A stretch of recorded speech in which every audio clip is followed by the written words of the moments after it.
Hey Mark, you ready for this game tonight? Yeah, I'm excited, man. Cupsy, what are you doing over there? Don't worry, boys. Was just on AztecSafety.com, took a fire extinguisher safety course. Paul, I'm putting out the fires from now on. Woo!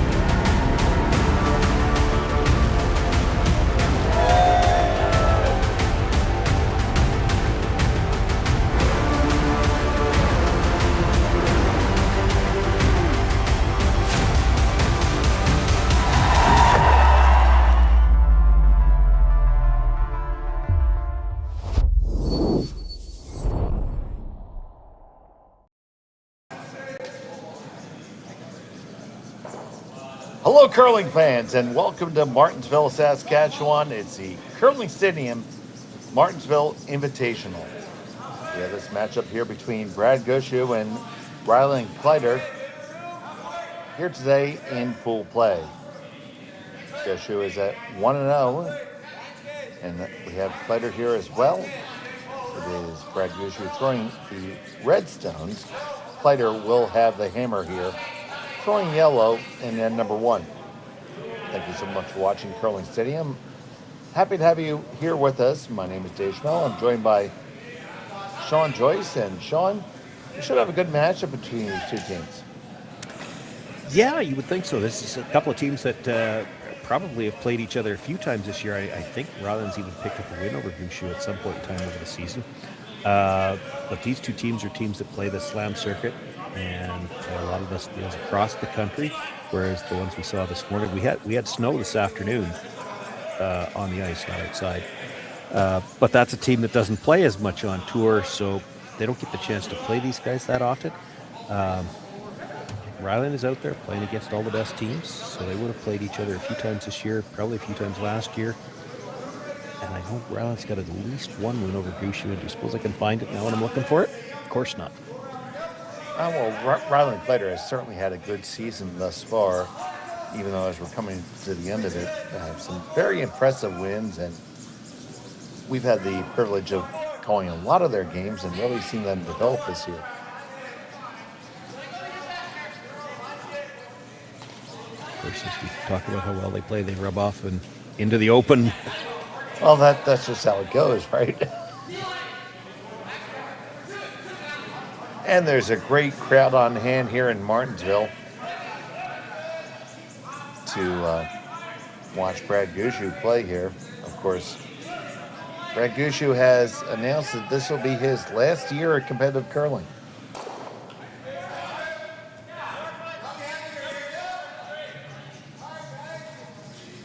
Got the hit and roll in behind, but did leave the angle, so it's actually a little better now for Kleiter.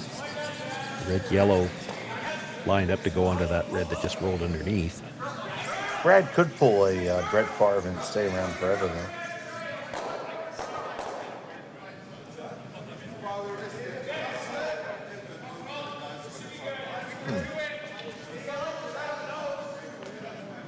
I think we might have a substitute on our hands. Well, or somebody's missing it. I was just trying to figure that out myself.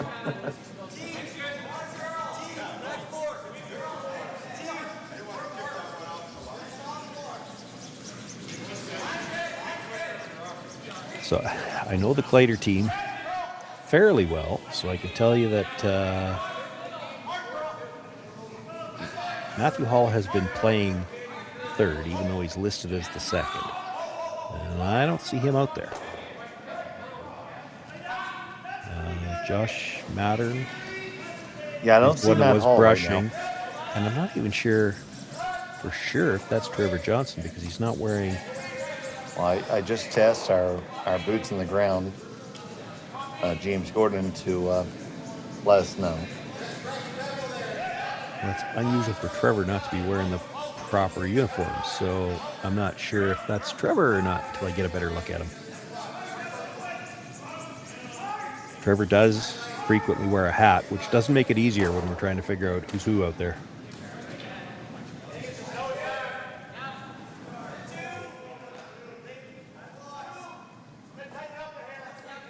But yeah, definitely don't see Matt Hall out there. Does look like Trevor to me. I don't know why he's not wearing the regular jacket, though. Okay, so according to James Gordon, the club manager and chief ice technician at Martensville, they're just playing as 3, and Matt Hall is in Europe.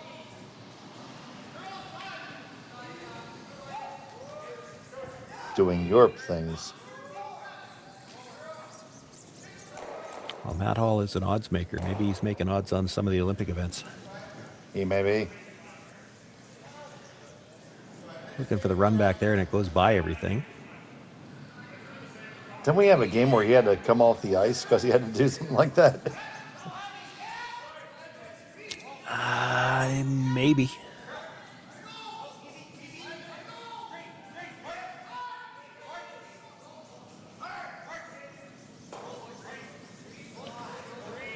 Gushue sitting shot, but Kleiter has second, and the angle in the house favors Kleiter. Kleiter's got last rock here in the opening end of play. So they're going to guard. They talked about moving things around too, and you can understand why they'd want to. If there was a way they could change that angle in the house, it would be advantageous for them to do so, but it's hard to do that without just tapping the yellow onto the red, which, arguably makes it worse.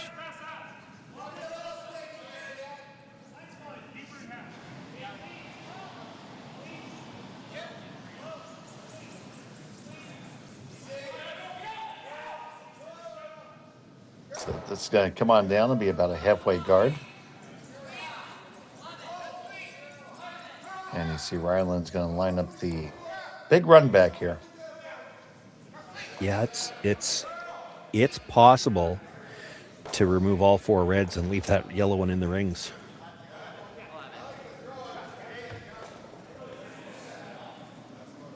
And I'll tell you what, Josh doesn't have a problem throwing it that hard. So Josh Mattern firing away. Trevor trying to hold it there. On the 1, 2, 3. They get a lot of granite moving. It's still Kleiter sitting 1 now after that. All of that. Yeah, rolled the shooter with it a little bit, as much as, so it's still whatever 2/3 buried. It is a center guard though. That may help Gushue out later on in the end. For now, he's got to deal with that shot stone.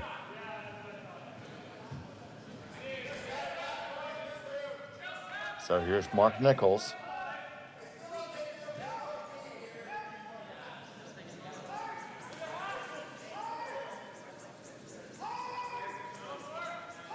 Walker trying to hold it past the guard. It's gonna tap up their own to be second shot stone. Opportunity here for Rylan Kleiter. Yeah, a little bit of an opportunity anyway. You could play the double. The problem is shot stone's fully exposed. They can hit and roll underneath. Then you might try to Christmas tree this somehow. He's talking about playing it as a tap to Christmas tree it. They're back to the double, playing the double here.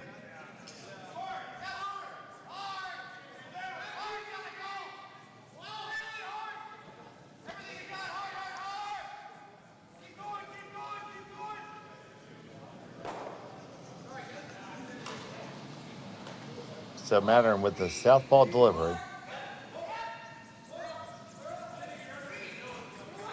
Might have been back a bit too. Yeah, put it out just a skosh. Hits it and plants it. Yeah, more importantly, lost the shooter. So now that shot stone belongs to red. Second shot's wide open.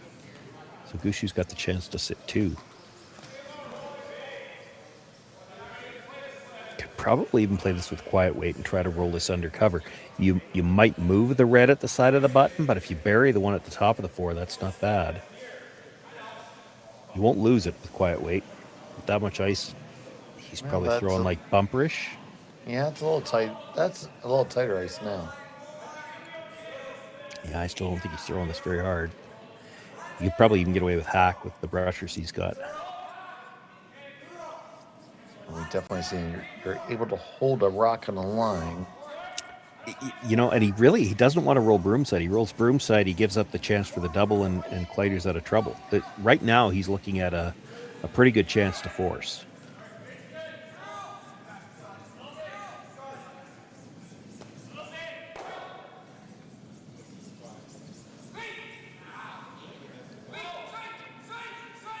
So, first and 2 for Brad Gushue.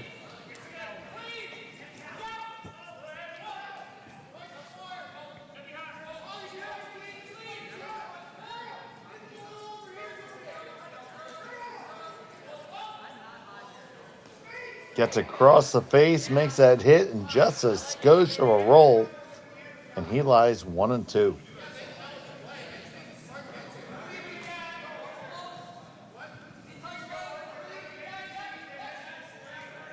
Yeah, does what he needs to do for now. It's all that Kleiter's got left now is try to hit and roll undercover himself. I mean, if you could dead bury it, like where he's making contact, his stone will be fully in front of the tee line as he rolls across. He's still going to be mostly in front of tee. And if he's dead buried, that red's not exposed from either side. It would be hard to chase it, to tap it up. There still could be a chance for 2, but if you leave half a rock exposed on either side, be a way for Brad to get it out, and then you're looking at a force here.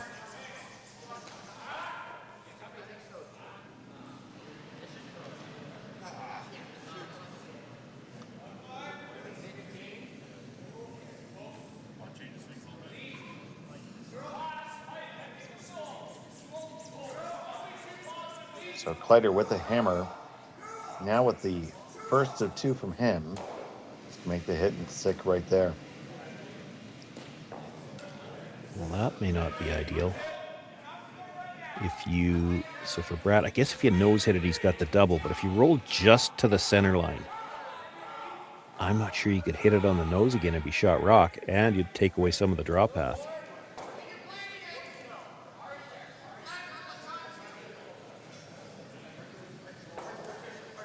So Brad Gushue, his resume speaks for itself, but I'll speak to it anyway. 3-time Brier winner.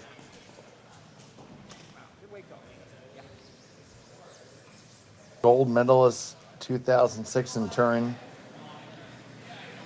World champion with his final of the first.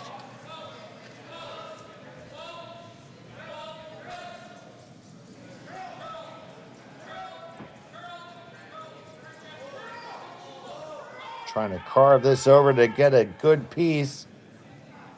They got it, but that's good enough. Yeah, that's really good. Because I don't think you can see enough of the inside to make the double. All right. And if you hit that on the nose, you're not shot rock.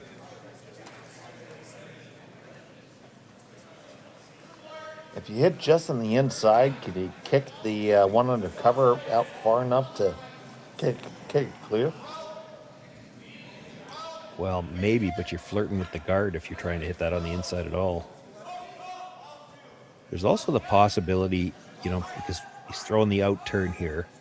So if he hits it fairly full, like 3/4, and that little bit of a roll to the outside with some rotation, it might spin in, but I think this is a hit to give up 1.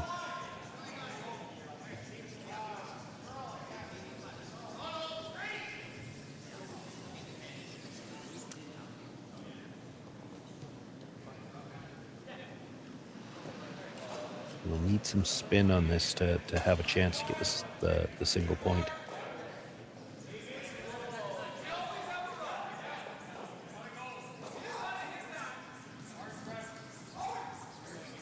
Well, he's going to have to try to do it your way now. He's over-curled that. He's going to touch it. Final stone is going to be a steal 1 for Brad Gushue. Just barely touched it. And he has the lead. Kleiter has the hammer. When we come back from Martensville.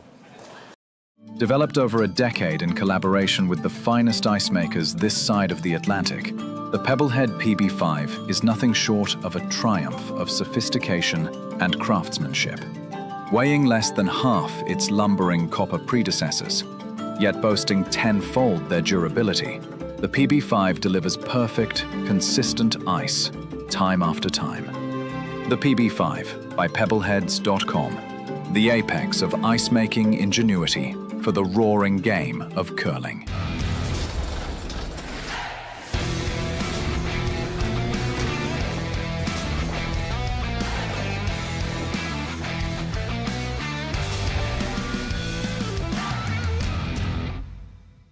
Brett, come on, man. I know Aztec's #1 for online safety training, but we really should be out here practicing. I know, guys. I'll be right there. Just let me finish this course on gas detection. Wait. Do you smell that?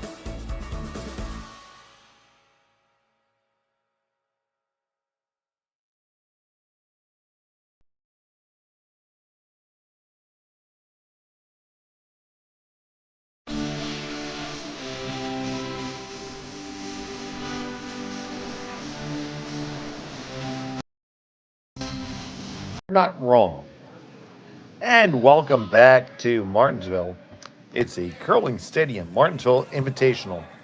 So happy to have you all here with us. We have this matchup between Brad Gushue and Rylan Kleiter. It was a steal one for Gushue, and Kleiter has the hammer, throwing the yellow stones here in end number 2. Center guard is up, the first corner is up, and here we go. Now the corner might be a little wider than what they had in mind. We only saw the shot as we were coming back up, so I'm not sure if it might have grabbed something or what happened to that one. Now, we did see a game earlier today where we know you can get to the 12-foot, and at least now with it being that wide, it's not in the way if they need a draw path to the button later on. We saw some extremely wide shots played in our first game this morning.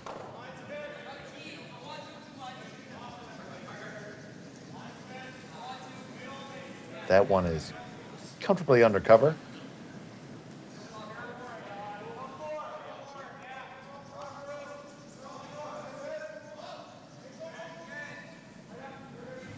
On the way for Team Kleiter here.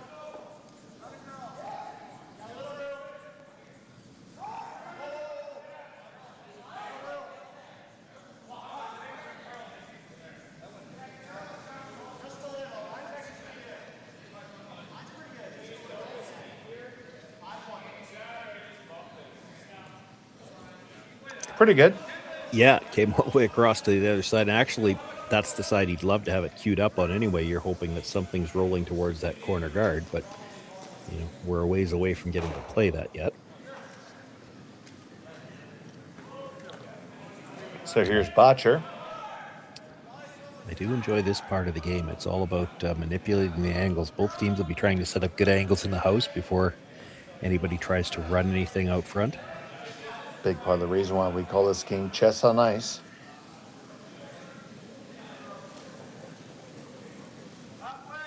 So Mark Nichols will carve that on there, lock it on.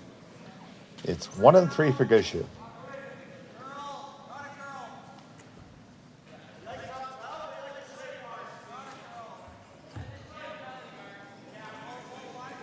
Not wasting any time with this shot.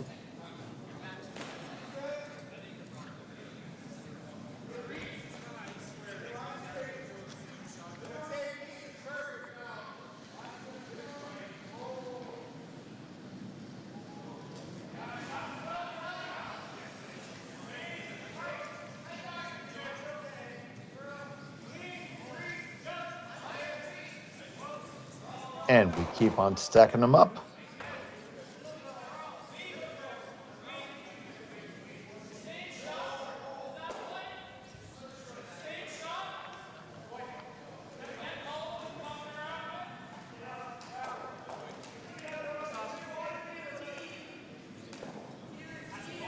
So that's what I was thinking. It's tempting almost to try to come around the out turn, except there's a lot of ways that could go wrong. It's your, I don't even want to say easiest. I mean, in terms of angles, it's the best way to break up the angle that matters to you. But this is the more natural shot. You're trying to get to the inside of that yellow, Tap, tap, just wiggle the ones at the top of the forefoot and change the angle that way. There's not as much that can go wrong with this one either. So on the way from Botcher. You try the out turn and you ever bounce off, you could leave a double and then you're in all kinds of trouble. That's better. The yellow probably goes by the red now. The only problem is the red's just about fully open. And Team Kleiter sees that for sure. Yeah, but the two yellows on the other side go. Like, you hit that red hard on the nose and both yellows are gone. So you have to make this one. If you're going to play it as a freeze, you have to make it good now, because your other two rocks are gone anytime Gushue wants to get rid of them. This one needs to be a threat.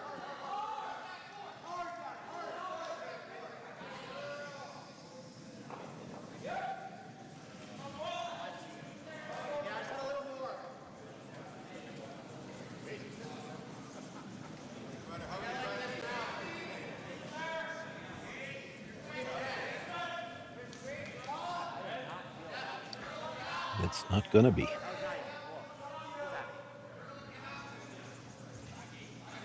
That is way light.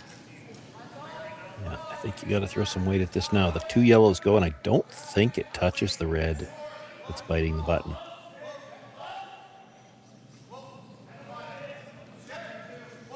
It drags a little bit, so it might, but there's not a lot of room there either. He's just going to guard. Oh. Well, he's worried about the yellow run back, and the shot on the other side's not going away. It's not like Rylan Kleiter's going to guard it.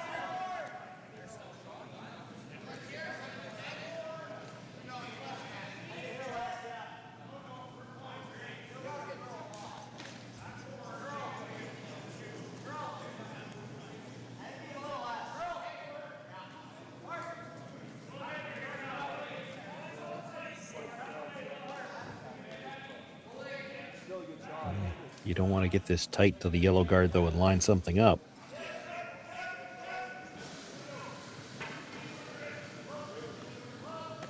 This is a lot deeper than they would have liked.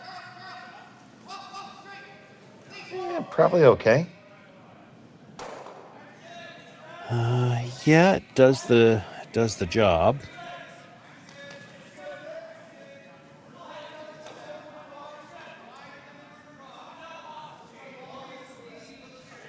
So thinking if he peels it from the center line side, it might come in and disturb the rocks in the 12-foot. I mean, it might do a lot of damage to the yellow ones, depending on how much it drags.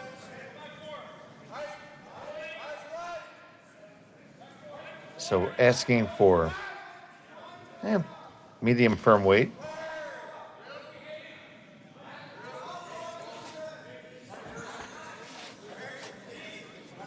Yeah, I'm not sure about this one.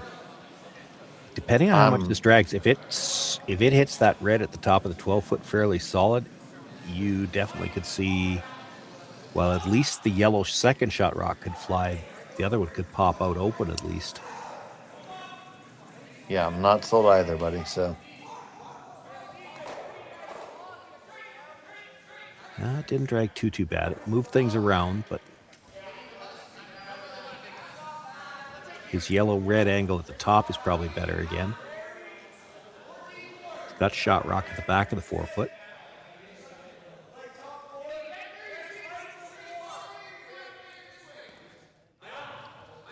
So, Gushue looking at maybe just picking the yellow out. Yeah, play it as a hit and roll. I don't think he minds touching the red right behind it, because it's never leaving. Like, it might go onto the red at the side of the 4-foot, which is only second shot now, but that'll put it behind cover. You hit this off the nose and roll in behind. One yellow's gone and the other one should be open. So here's Mark Nichols. Depending on how these bounce, the red might be shot rock after this too.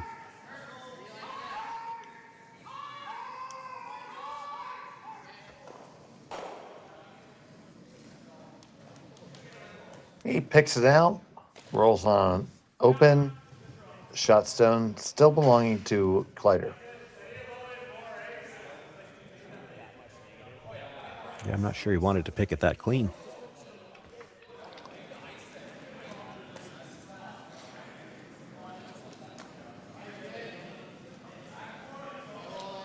Yeah, that's what I'm seeing. It's the intern, and it's the intern because Josh is left-handed. Get by the red at about 9, the 10 o'clock position. Even if you chisel off it, end up on the stone that's the side of the 4-foot.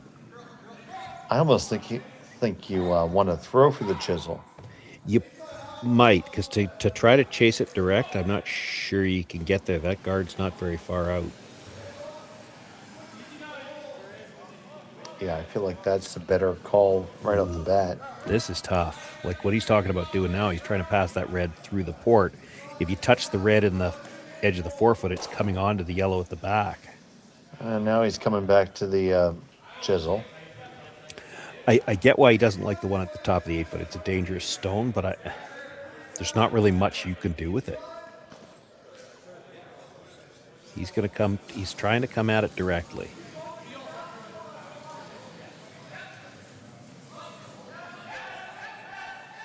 Big shot here for Team Kleiter.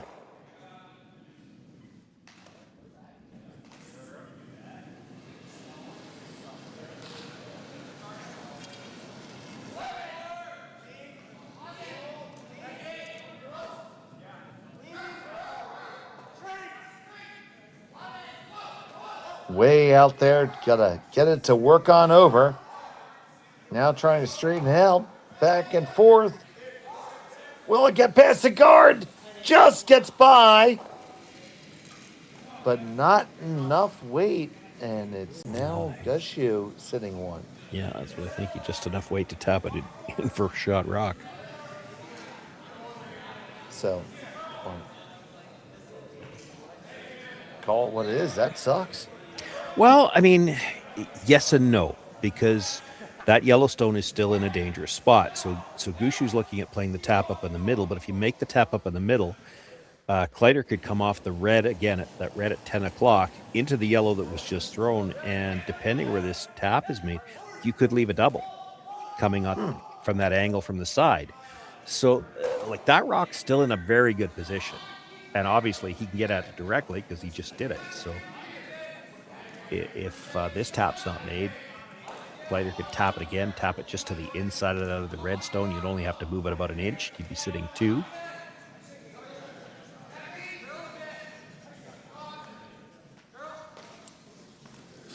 So here's Brad in the hack. Yeah, you really have to be careful how far you tap this.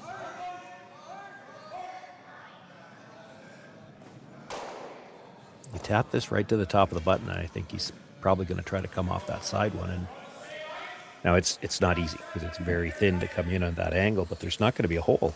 Like, there's just no way to come through and not hit anything.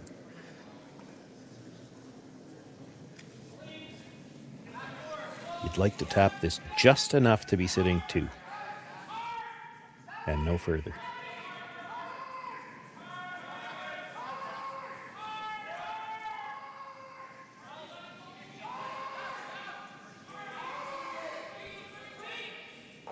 That's the top one. Tap it up, right on up there, and you sit 1 and 2.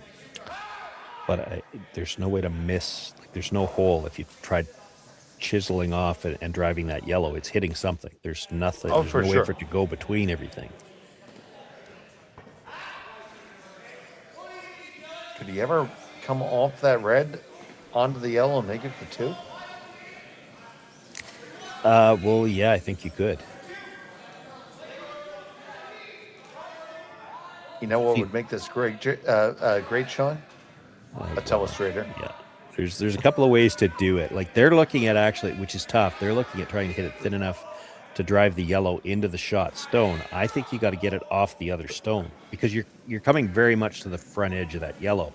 So it'll come into the one at the side of the button and then straight sideways to catch the back end of the other one. It doesn't need to move it very far.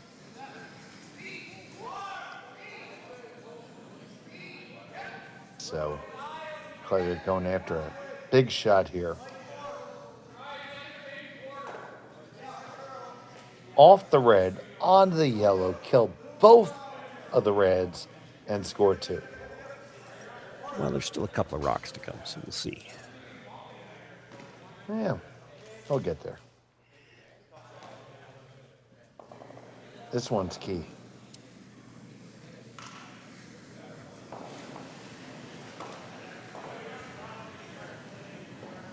Got to make this one first.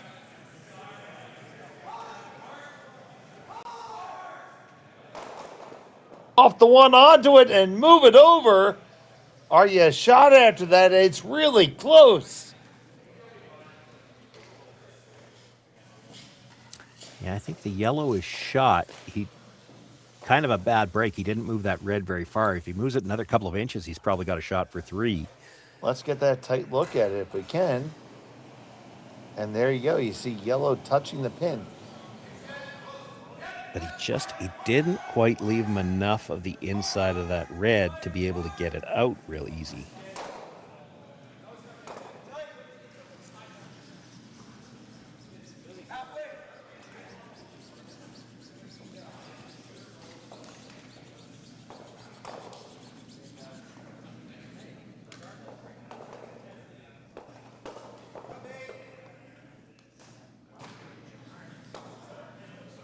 Just based on where that red rock is, I don't know how you ever make 3.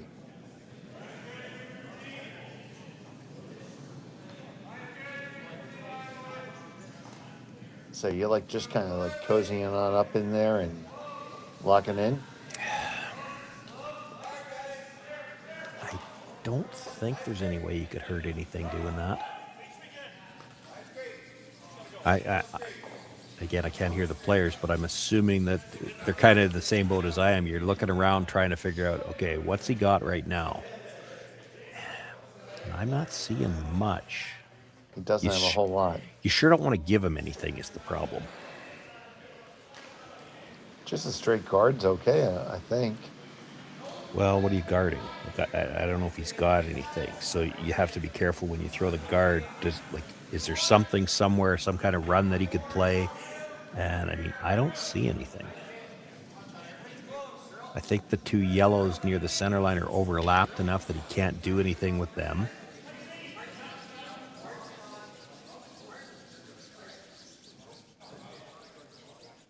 It looks like he's playing the angle raise.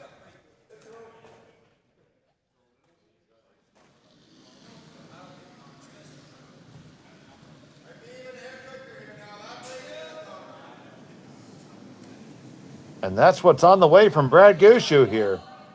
His last of the second. Trying to run this back and knock it off the button. He hits it, makes contact. Oh, yes, he does. And they are now shot stone.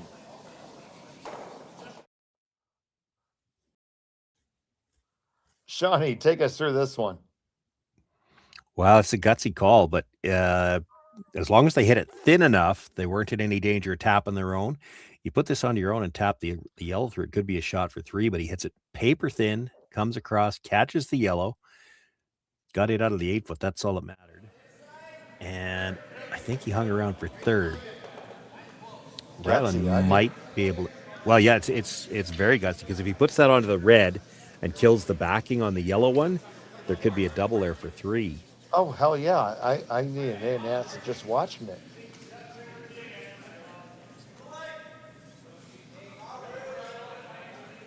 Brad Gushue with it. Like Kleiter could come off his own into the side of that red, and if he can pass it by the yellow at the back, he could still get 2. Now, that's really tough because you have to come into the side of that red. So that means you're hitting the first yellow really thin. Or he can just play the straight draw, try to chisel it off the inside of that red, and he could just barely get there. Can sit one that way. You know, I feel like you have to take the shot for 2, and he's trying to get talked into it right now. Yeah, I think as long as you're making the double, even if it touches the back one, the red's still leaving, so your shooter should sit 1. If you're thin enough on the first one that you're back into the second one and rolling through the 4-foot, then the red is clearing the yellow. You're going to get 1 that way. I don't see any chance that you're giving up more than 1 here.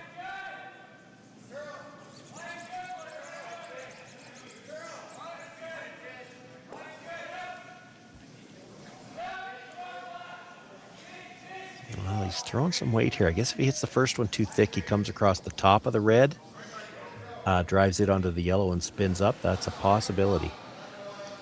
So here's Kleiter, final, still in the second end, trying to make something happen. Has to come off his own, cross the house to make two. Yeah, this is too And close this to what has I no said. chance. Yeah, as soon as he was too thick, they had to let it go. And that's a steal one for Gushue, and he has a 2-stone lead. Kleiter has a hammer when we come back from Martensville after this.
Aztec Safety is #1 for online safety training. Aztec Safety is the proud sponsor of the Aztec Safety Challenge, the #1 event on the World Curling Tour. And Aztec Safety has been a proud sponsor of Team Jacobs on our quest to represent Canada at the Olympic Games.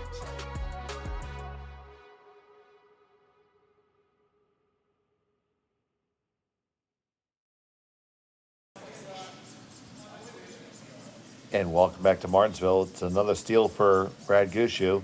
He has a 2-stone lead over Rylan Kleiter here in end number 3. Kleiter has a hammer throwing the yellow rocks here at the Curling Stadium, Martensville International. And there is a huge crowd on hand here in Martensville to watch all these great players. You see them all through the lounge on both the lower and upper level.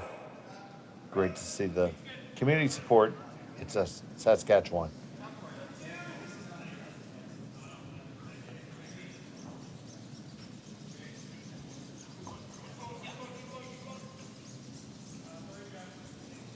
And the draw from Jeff Walker gets half under.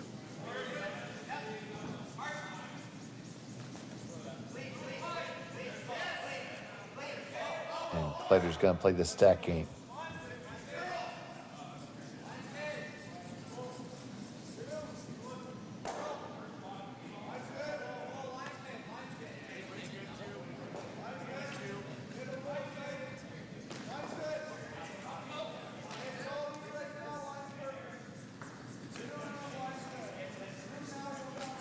Josh Mattern on the brush. The Team Kleiter playing three-handed this weekend. Matt Hall is not with the team this weekend.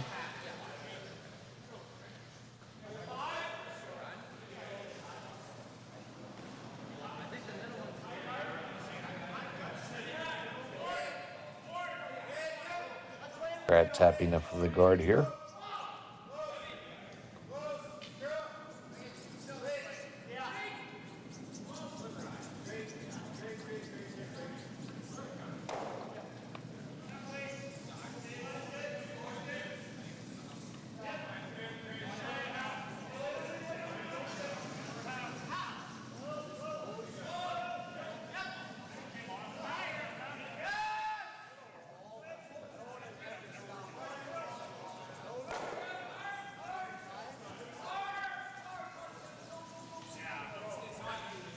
And the second guard goes up. Still shot stone for Gushue undercover. Full 4.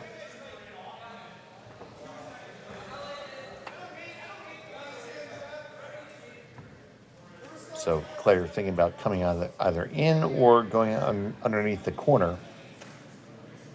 Which would you prefer, Sean? Well, it's everything's getting stacked enough in the middle. It's hard to go to the corner right now because eventually something red might go that direction. I'd love to be able to move that stone at the top of the 4-foot if you could here, but as long as you get a good angle on it for now. This goes back to what we were saying last time. It's all about manipulating angles at this point in the end yet. And as long as you're playing in the middle, I don't think there's any chance that Brad's going to peel that corner guard, so you still might be able to set up a chance to go around it later. Kind of have to deal with the stone in the middle. That's not what they had in mind. It does weasel around to be shot rock. Yeah, and it's But mostly very behind gettable. cover. And it's somewhat gettable. Oh, for sure. The guard's fairly long. But if you get it and roll to the outside, it gives Kleiter something to roll in off of. So they're going to play the freeze.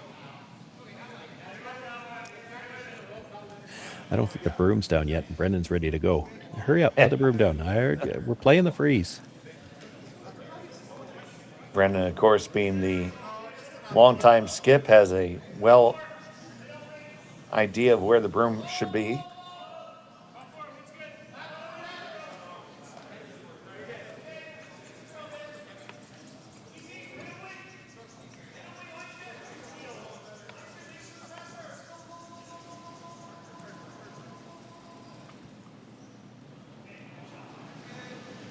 I'd like to thank all of you who are joining us here live on Curling Stadium, who may have watched earlier in the day some of that relatively minor curling tournament that's happening in Europe.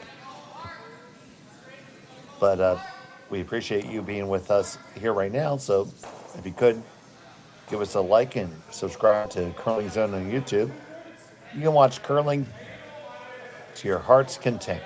We have it all the time.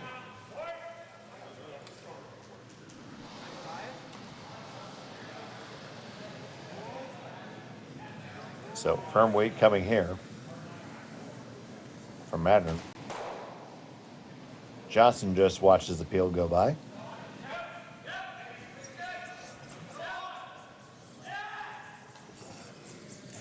Well, that yellow could disappear anytime Brad wants to now, but again, we've seen this with them already. They're a very patient team.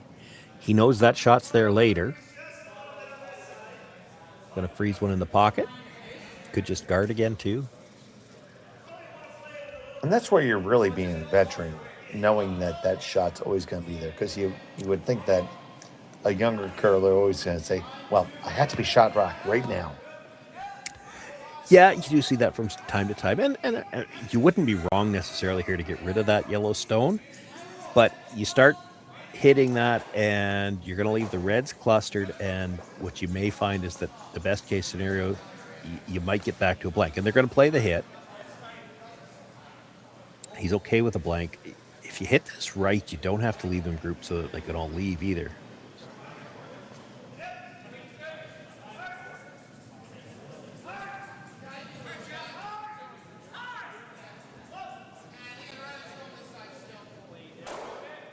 And Nichols makes it go away and also spreads their stones out just a bit.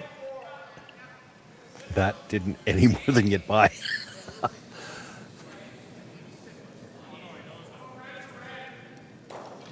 Great result, though.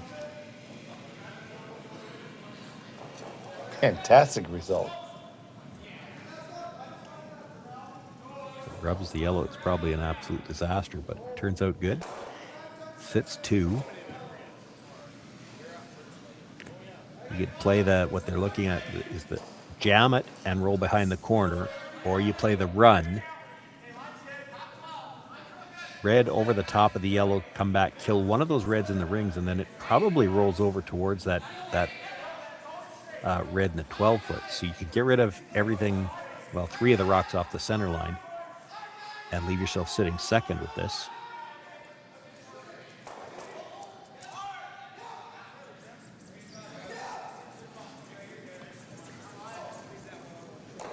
Johnson on the brush. Move 1, 2, and move them a lot of rocks. Still Gushue sitting shot stone. Yeah. but everything off the center line, and you're sitting second. So he's not going to ignore a second shot stone in the rings like that. And that means Kleiter's going to have some room to work with now.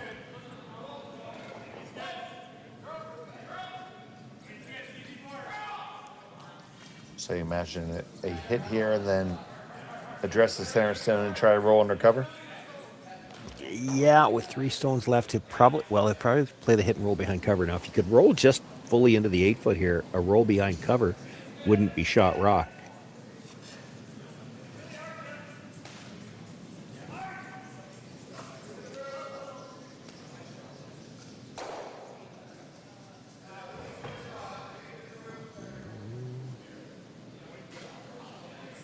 That's pretty good. I might have liked to roll about 5 inches more just to make sure. Looks relatively triple-ish. Not that you want to throw it. Yeah, you're not worried about playing the hit right now, and it looks like Rylan's not too interested in trying to come around the corner. There's a pretty good chance you over curl trying to come around the corner, and then Gushue sitting too. I mean, if you were absolutely perfectly on the tee line dead buried, you might be second shot. But what they're going to do is freeze to the one that was just thrown on the corner and try to cue it up so that there's just no way to get this yellow out.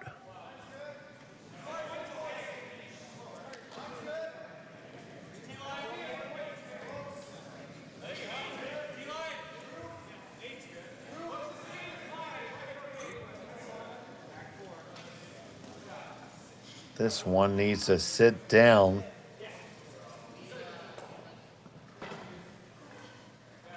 Just a skosh too heavy, Sean. Yeah, or didn't quite get the line that they needed, because there's definitely room to get that yellow out now. The question, they'll probably take a moment to think about this. They just probably discuss it. Do you want to touch the red on the way by so you don't leave it again? I don't think you have to worry about that. I think your nose hit, the corner freeze to get that direction now is, you got to be so thin on the corner. That's just a murderously tough freeze to make.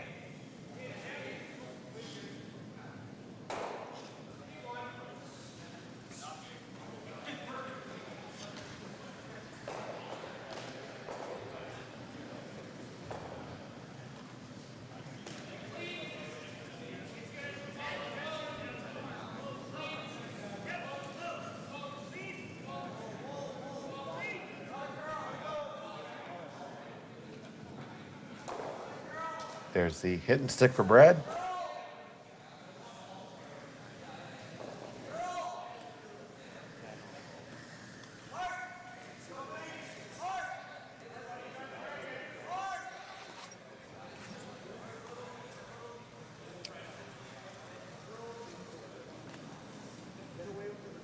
What are they eyeballing, Sean? Well, he's looking at the double. Maybe he's thinking it's a triple, but you make the double and spin up in behind the corner. Really tough, and I'm not sure it works, because I think in order to make the spin up in behind the corner, you're jamming the first one, and then by the time you spin up, you're not shot rock anyway. Like, you could just play the hit and roll off the one on the button.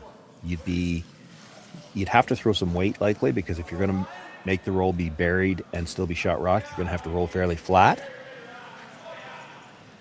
But I think you make that a much higher percentage of the time than you make this. So here comes the heat. Clips it, makes 1, 2, 3 of them go. They lose the shooter. It is shot rock hanging on the edge for Brad Gushue. Yeah, so he'll just try to draw open side, try to get the force. You saw where he was tapping the ice, not really looking at being buried. He just wants to put it somewhere where Rylan might have to think, are we going to just try to draw to beat that, or are we going to hit it? You put this, full 4 foot, he hits it for sure. You put this buried, he's drawing. You want to put it somewhere where he has to think about it. You got that little biter on the other side, so he's always forced.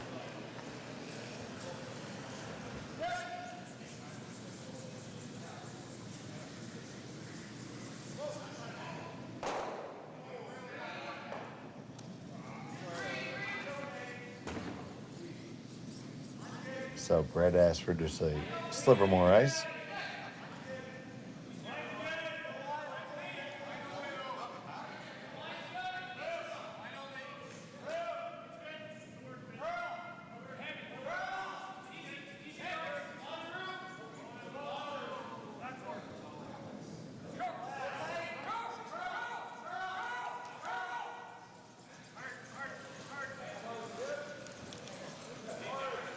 They carted over a bit and shot Brock right behind the tee line. Yeah, but that didn't get over as far as they were looking for, so he's hitting this for sure. Yeah, gotta play the hit as opposed to a draw.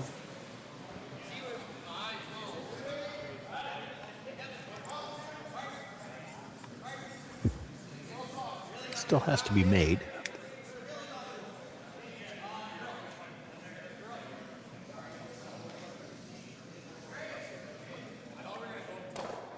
So Kleiter here, facing two, final stone of the third. Just want to hit and stick and put a point on the board.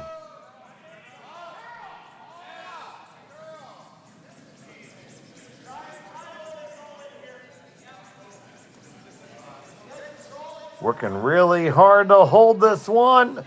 Oh no, it's gonna flash on by, and it's a steal of two for Brad Gushue. In an absolute tragedy, it's a score of 4-0 over Kleiter. We'll be back in a moment from Martensville. Who knew after 20 years in real estate I'd have to make silly videos for Instagram and come out behind a tree? Stu, we need to do this stuff. Why can't I just door knock into open houses like I did in the old days?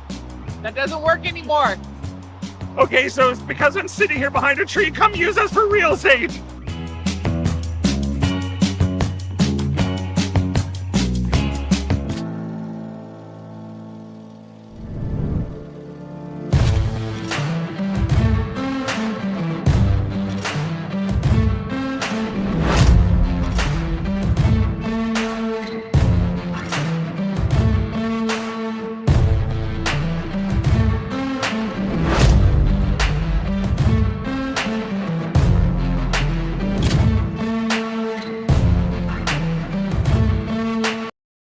All right, real talk for a second. If your snack situation hasn't changed in years, maybe it's time for an upgrade. The Chocolate Lab makes legit chocolate that's worth paying attention to. That's it. Back to whatever you were doing.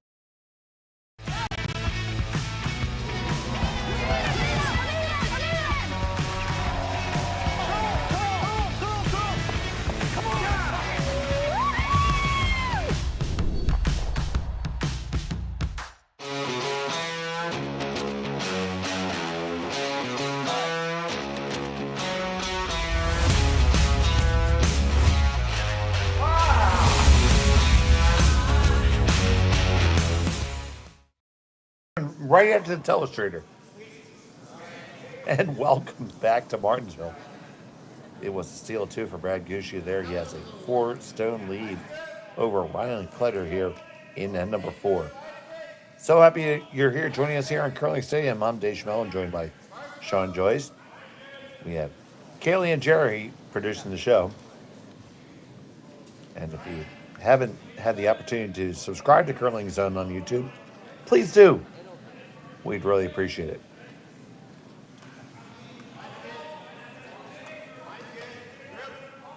And we were talking in the break, Sean, that and just kind of got away from Kleiter a little bit.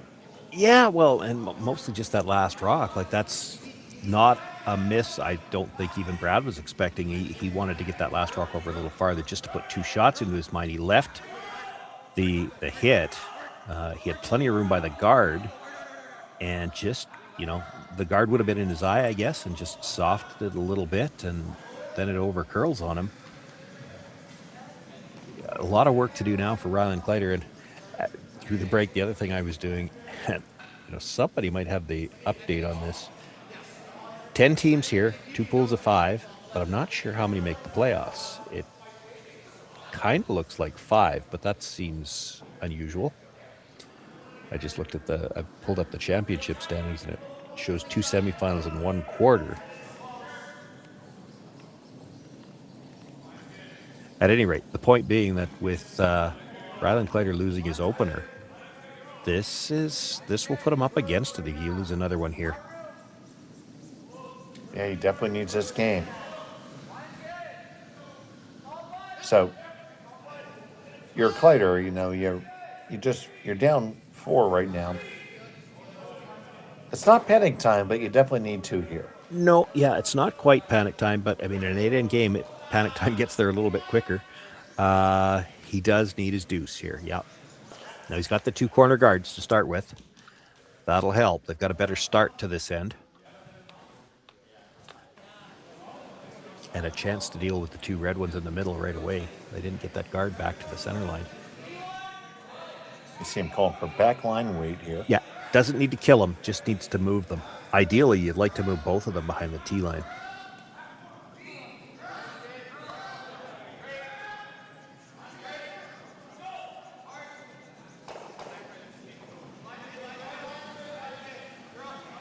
So Trevor Johnson consulting with Josh Madden before the throw, and it's on the way.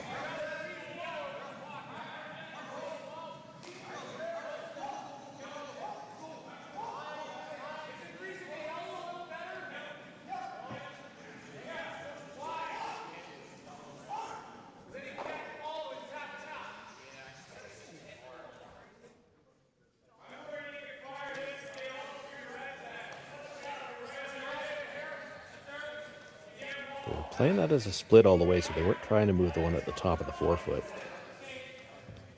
Got a pretty good result out of it. Like, this is a tough chase now. You can see, well, maybe just half. So here's Botcher.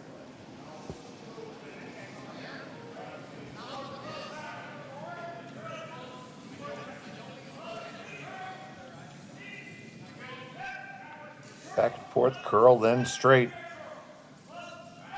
Got to be pretty close. Pass the guard, no problem. And they make that pick.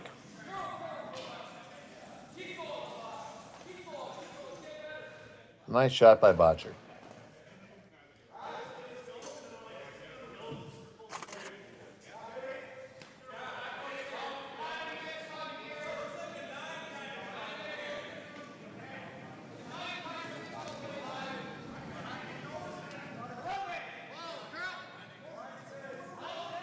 You ever take on that double in the middle and try to roll just a little bit underneath that corner guard? You could. The problem is they can't afford to roll out. They got to keep a shooter. You also don't want to risk ticking that yellow corner guard. I don't mind playing this with quieter weight. You don't really need to kill the reds either. I mean, we just talked about how, it's critical that they try to get their 2 here. But they've got rocks in play that they can work with. At this point in time, you've got to be thinking where you should be. You need to be thinking about possibly setting up 3 here. You've got lots to work with. Johnson trying to push this over hard. They get to the one in the center and push it back. Yeah, well, that's what they were playing. They were trying to roll. They're planning to roll behind cover off that one. Unfortunately, did not. No. So this will just be a removal job here for Martensville.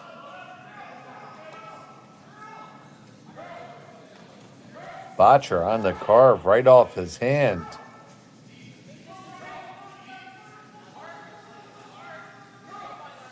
And they just get it there. Oh boy.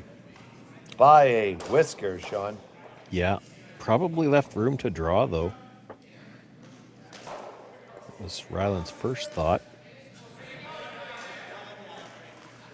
Hitting the corner for he's isn't bad either. I think the draw was the right thought. I don't hate this either. Like, you get the little hit on the one that was just thrown and then end up corner frozen on the other one. Well, it's a tough one now for Gushue to eliminate because that catcher in the 8-foot.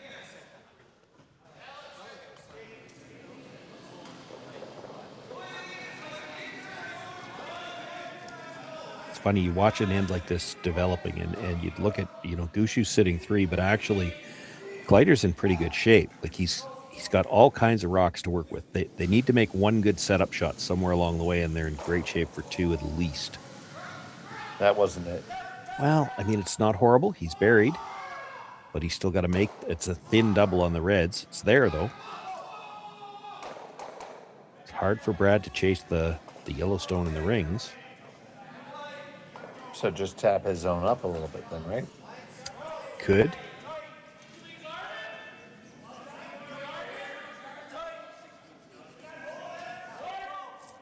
Makes the double a little tougher. Could leave a triple.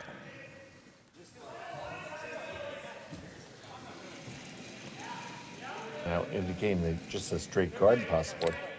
Yeah, talking about it. It's, it's not a horrible call, but it's one of those ones where we're 4 up. We don't really want to throw a guard. That's maybe it's not the call.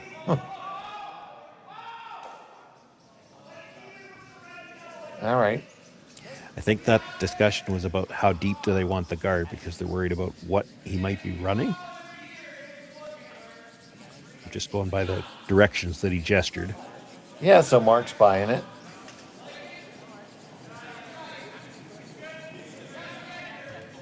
Can the team sell it?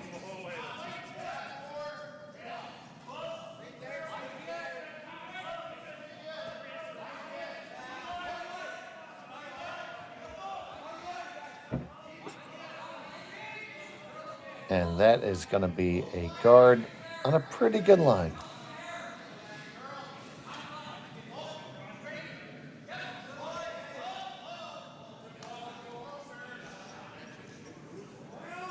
Through the port, finish a little bit, touch the one in the top of the 8 foot, and then try to roll buried. Doesn't have to kill that one in the top 8, but he's got to move it. Because I don't see another draw port. So you saw the indication for back 8 foot weight, so. And Josh is going to come on down and talk about this one. They might have room to drive that red past the second guard and try to clip the one out of the side of the 8 foot too.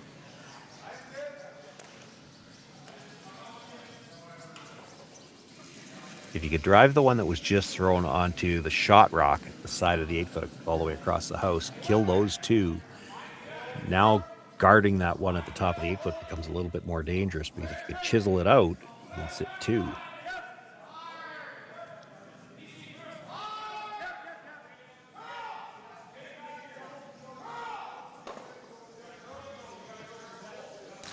Can you ever get a back line or board weight shot all the way around the outside? Probably. Because if you ever made that your shot, I don't know how you get there. Well, yeah, it's where do you put the broom, but it's probably there. It's probably not something you'd play this early because the same problem then exists is where's your path in to get a second point?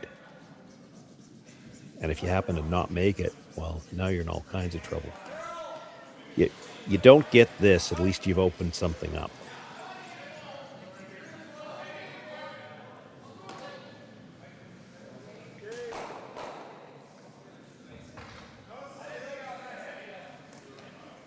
That's interesting. Just by jamming that, he's got a little bit more of a port now. You might be able to get to that stone and the shot rock stone between the yellow and the red now.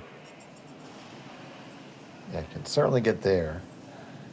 Which means, if you try for Brad to throw the same guard, for instance, well, you're leaving him a chance to get to the shot stone. He's going to play he's looking at a split on the guard because that's the only way to take away both shots again. Yeah, because I feel like the double on the reds might be there too.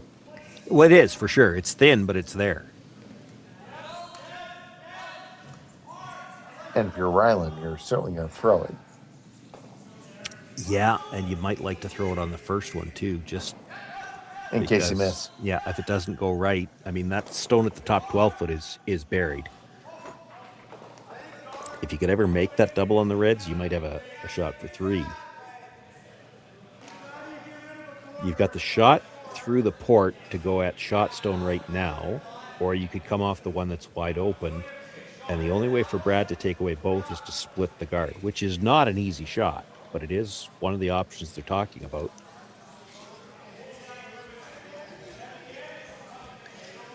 He doesn't need to necessarily dead guard the stone that's at the top of the 8-foot either, as long as he takes away the inside edge of it so that there's no double.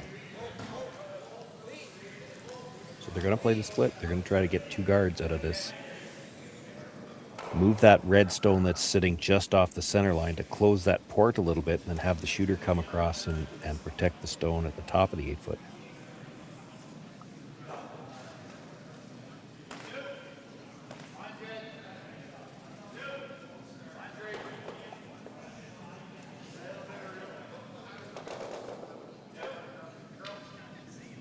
Tight shot called here by Brad Gushue. High level of accuracy required.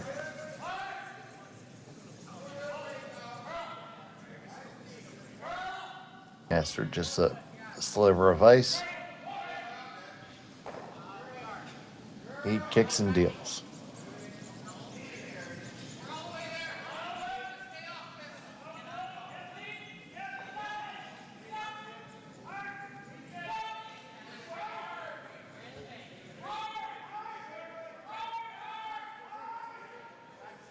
Just working on down. They want to get just a piece of it.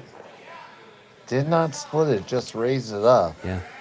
I don't know whether they were trying to cross it or trying to hit it straight. They ended up getting, like, neither. They tapped it dead straight back, so both shots are still there. I'm throwing the double all day right now. I think you have to. I mean, you make it good enough, you're actually 2 buried. And the broom just went down for it. Here it comes.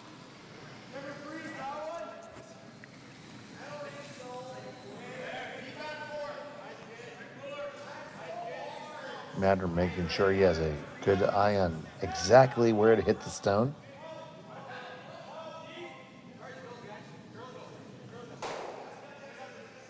Skipper is in the hack. It's thin, maybe a quarter. Quarter should be close, I think.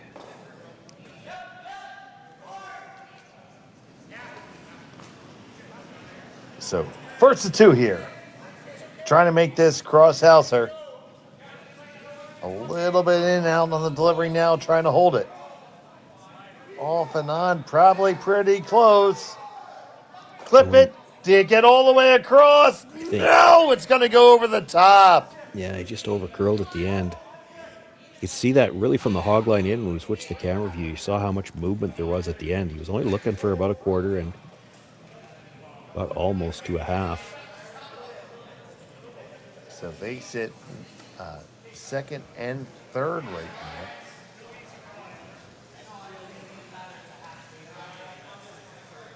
So Brad's just going to hit the open stone here. Yeah, he's got to get a bit of a roll to the inside to make sure he's sitting 2. You hit that right on the nose, you're going to leave a double for 2, so.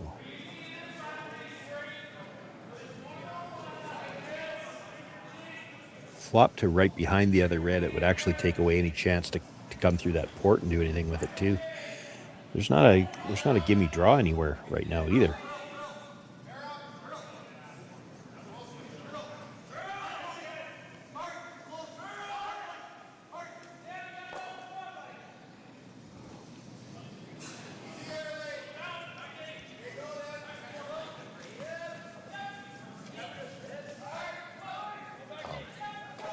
Picks this up right out of his hand, does Nichols. He's got no problem.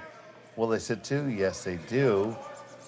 Is the double there? Or I think it is on the intern. Intern, or the run is there for sure. The run's there for sure, yeah. But I think you could probably make that with the intern with, you probably need bumper. You don't have to get it all the way out, but you got to get close to the nose. 3/4 with bumper, that stone in the 8-foot's not going to go very far. It's going to be fairly solid on that red right behind it.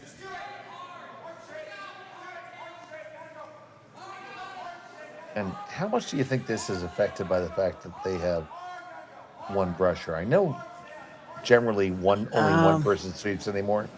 Yeah, so not that much, I don't think. And Trevor's pretty good at switching back and forth. The issue here will be, and this is where I think it worked for him. That guard is high enough. Like there's, 12 feet plus between the guard and the rock in the house. He needs to get close to the nose on a rock that's just fully buried. But with this quieter weight, I think he can get there. Final stone at number 4. Looking to make a deuce. Got to escort this past the guard. Get past it. Yes, you do. Make contact. Move it far enough. Just not enough weight. No. It's going to be a single point for Rylan Kleiter.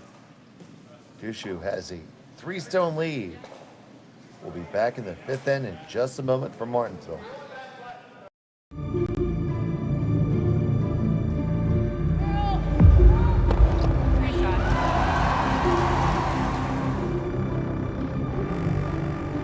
Yes, yes. Whoa, whoa, whoa, whoa, whoa, whoa. Oh, boy.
Welcome back to Martensville. It's a 4-1 advantage for Brad Gushue over Rylan Kleiter.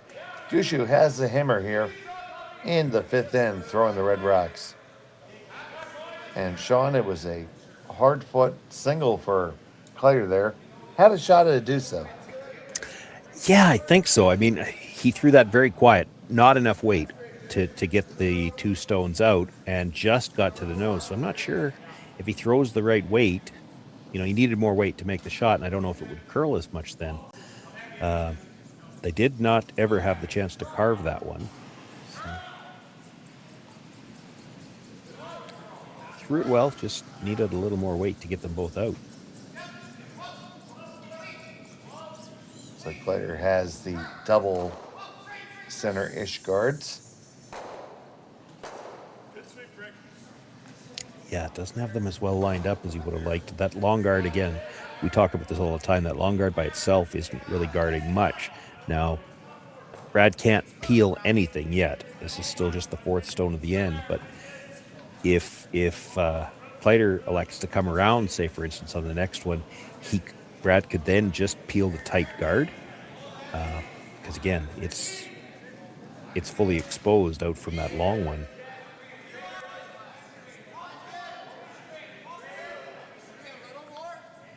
And that stone from Gushue is half exposed, so back 8-foot weight is called for here by Kleiter. He's just looking to push it back a skosh.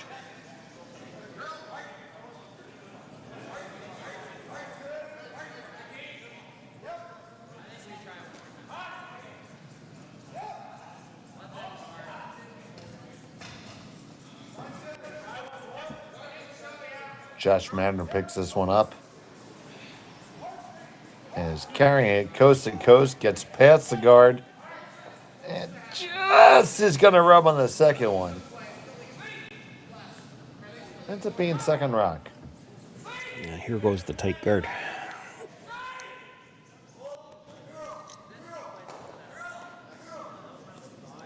Botcher. Laying down the sword of Damocles in this one. And just peels it off.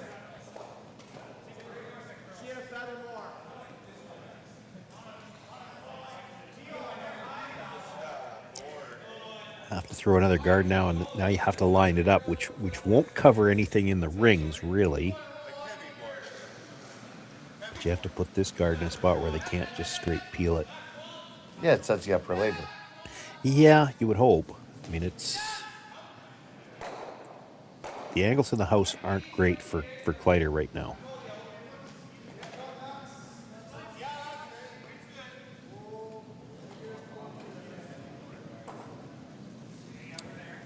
It's got a lot of curling to do.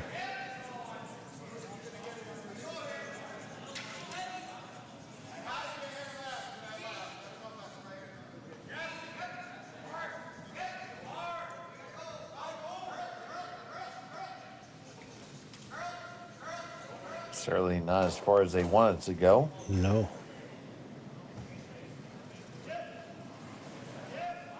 No time clocks here in Martensville, but if there were, they wouldn't take much thinking time on this, as long as you can just peel the tight guard again. Like I said, that long guard, not much of a guard at all on its own. All it's really good for is guarding a tighter guard, but they have to get underneath it.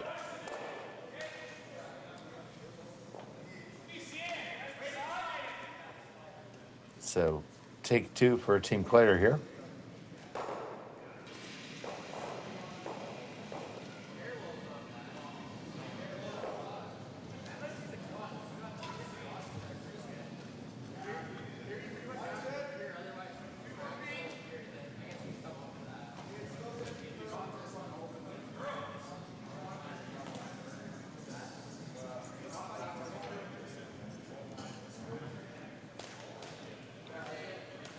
Johnson watches this one come on down.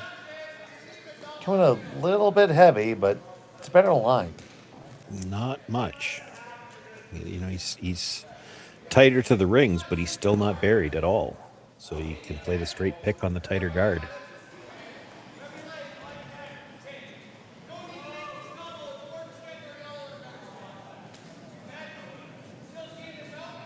Quite a pronounced set on that. It's still backing away from the line. Ooh, and they just catch it by a whisker.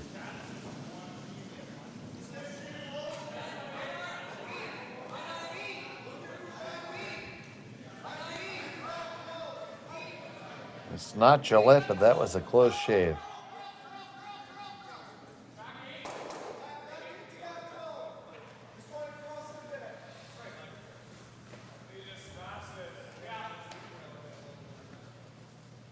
Yeah, and they're probably at the point in the end where they got to make it. They got to make a move in the house now, because you can't afford to give up another big end. Brad Gushue, he seems to have the same game plan here that he had this morning. You get up 4-1 with after the fourth end. And this morning, or I guess it was earlier this afternoon, he was able to score 4 on the fifth, put that one out of reach. You don't want to give up the big end here if you're Rylan Kleiter. And it's not looking good for a steal right now. Well, if you tell me every game I play I'm going to be up 4-1 after 4, I'm going to sign up for that. There's a good look at the faithful gathered here in Martensville. You see them packed up and down to the rafters. They say they have the monitors on and extra TV so people can see the action if they can't even see it through the glass. Great support for the sport here in Martensville, Saskatchewan.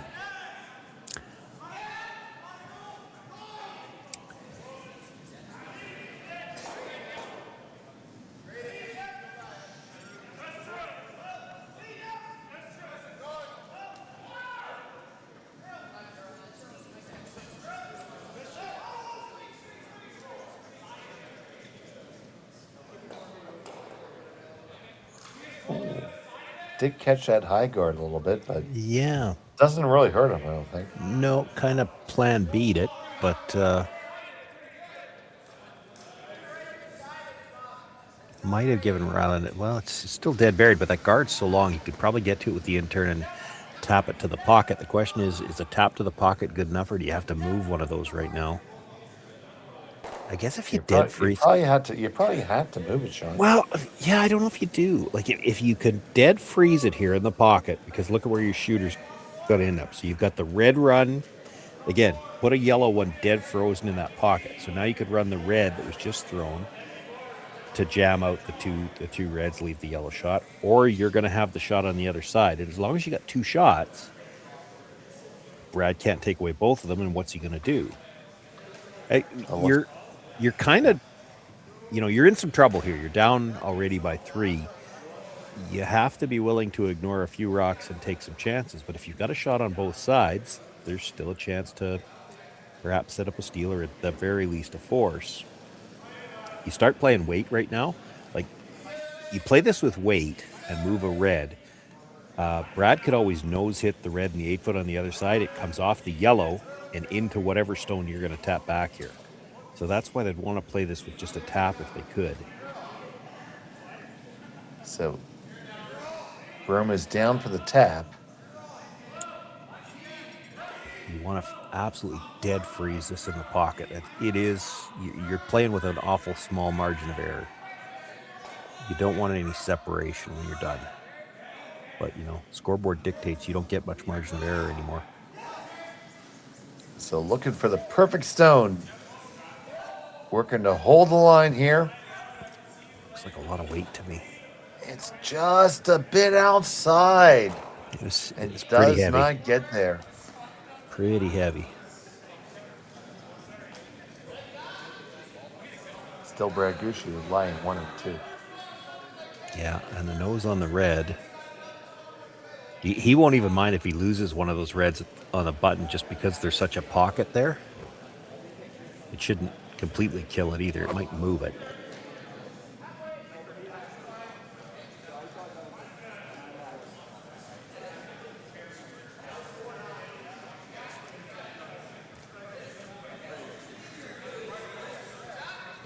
Yeah, because you have to have some pause because there's 2 yellows in front of your rocks.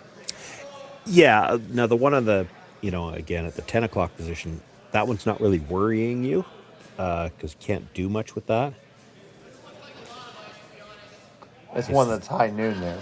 Yeah, and you can't do anything with it directly, but if you hit this right, what they're talking about, there's not a lot of room between those 2 yellows. So you hit this first one right on the nose with some speed, it's going to come across and move that second one. Now, the question is, how far is it going to move it? Brad doesn't throw as hard as Mark, for instance. I'm also not entirely sure whether or not the yellow clears. So he's going to drive red onto yellow, and I don't know if it clears the one at the side of the button. I think it does. It probably doesn't hurt you if it rubs it either. So then it'll disturb that pocket.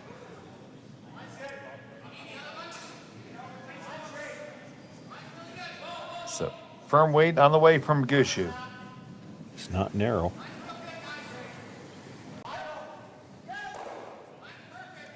Moves them all, and they lie too after all that.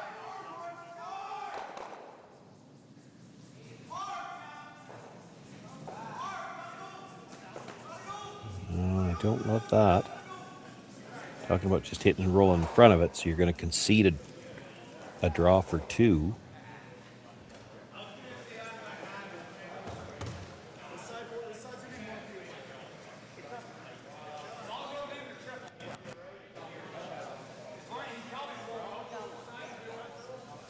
There's no triple there, right, Sean? Well, there might be, but you're not staying if you get the triple, and then it's, I don't know, is that yellow one protected? I mean, you might be able to get a force out of it that way.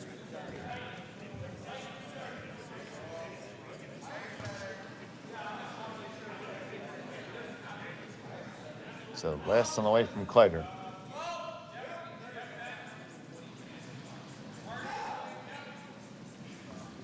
Johnson on the brush. They're going to have to go. He's going hard. He gets past it. He's going to get the hit. Roll on It top. stopped. It's Brad Gushue sitting 1 as a draw for 2. Yeah. Well, that was the best you were ever going to get out of that shot, which, I mean, if they're content to do that, I guess that's what they've decided. But you've given him 1 already. If he makes the draw for 2, you're down 5 points with 3 ends left to play. That's pretty bad. Yeah, I don't know if that's good enough. Like, if he misses the draw, not that it's great, but if you're down 4 with 3 ends left to play, it's score your 2 and then steal 1 at a time. You don't have to reinvent the math to make that work. You need some help, but I mean, the 5 rock free guard zone is part of that help, so it's feasible. It's if you're 5 down, either you got to score a 3 somewhere or you got to steal a deuce. Those both get real tough. Filestone on end number 5.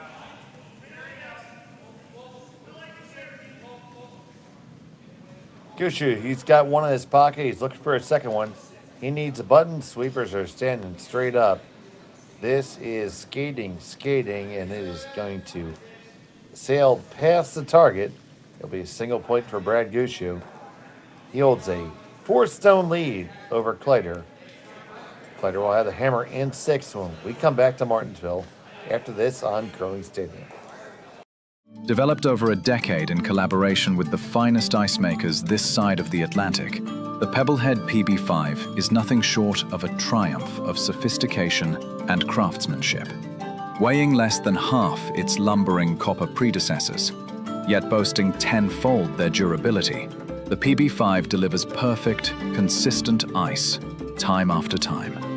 The PB5 by Pebbleheads.com, the apex of ice-making ingenuity for the roaring game of curling.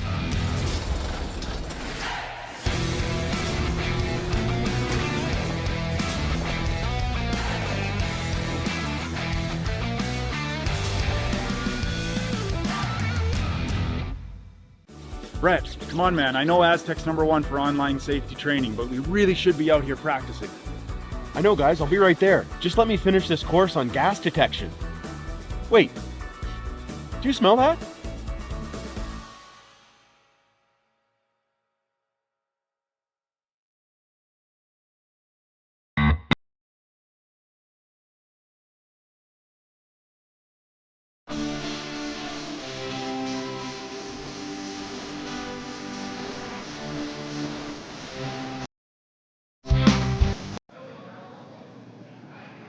And welcome back to Martensville. It's a 4-stone lead for Brad Gushue over Rylan Kleiter as we play here at end number 6 at the Curling Stadium, Martensville International.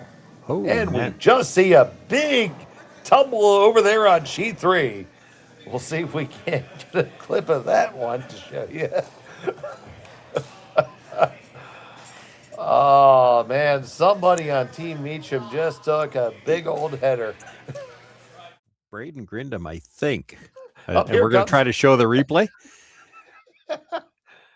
Oh, down goes Frazier. Yeah, Braden Grindam, I think, and it might have been a case where they've only got one sweeper, and he's sweeping with a gripper, and I think he was trying to switch sides, which honestly, I'm surprised it doesn't happen more often when you get into that situation. It's really hard to sweep on the offside with a slider on. Yeah, thanks to our crack production team for pulling that one off. But 6:10 to play. We got some other games going on. Sean, why don't you catch us up?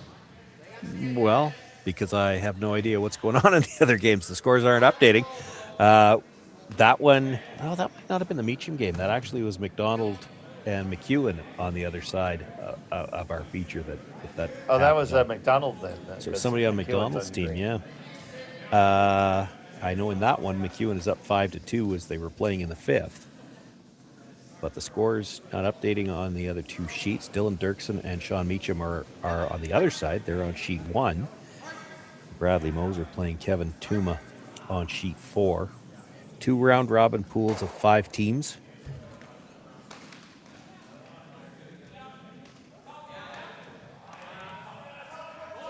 Okay, scoreboard shots. just a second. Get you updated. And then I have to figure out who's throwing There, which sheet one. set of stones. So it looks to be the Dirksen team there throwing the Reds. So if that's right, they're up 4-2 over Sean Meacham as they play there in the 6th already. I mentioned McEwen was up by a score of 5-2.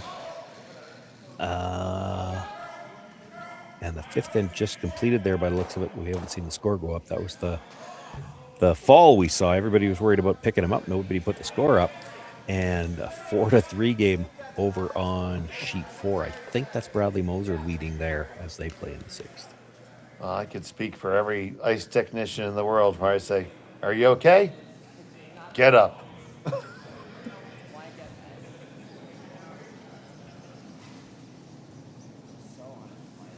I took a fall like that on Monday at my club.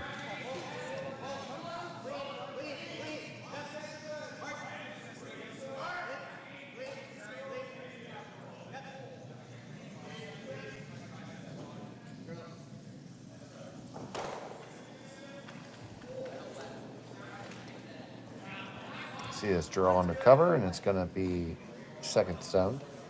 Yeah, not critical. I mean, he could have even been just biting at the back 12 would have worked for now. He needed a rock where they couldn't get at it, and that's what he's got.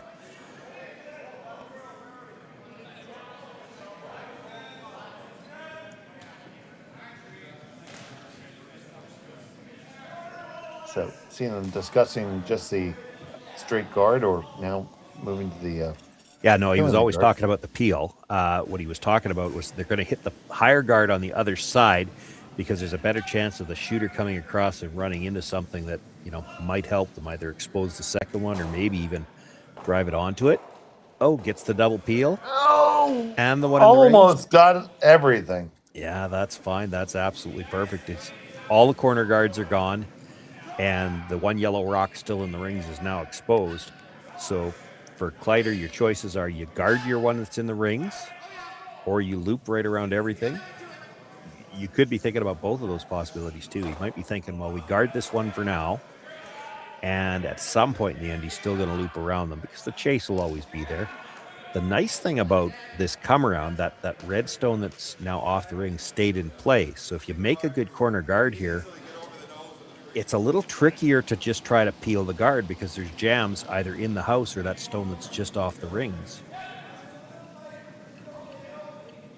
This is one where you might bring the corner guard a little tighter than you would otherwise just to make a half rock hit probably jams one of those red stones, regardless of which side you're playing it on.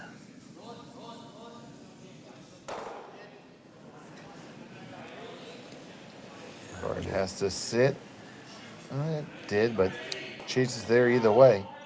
Chase is there, and the guard's probably high enough that you could straight peel it too if you wanted to. I thought they'd try to get that guard a little bit tighter, where the jam on that stone just outside of the rings would be a little bit more possible. They are going to try to dig it out. Just can't miss this on the wide side. You got to hit something yellow here. If it's the guard, so be it.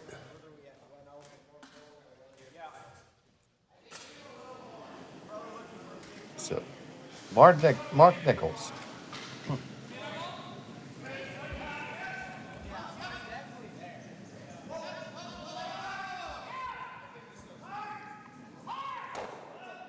Hard to hold the line here.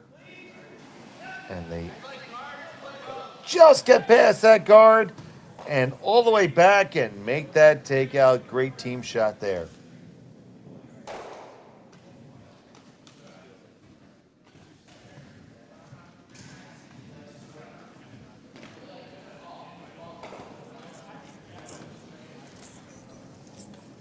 So Kleiter coming underneath the guard again.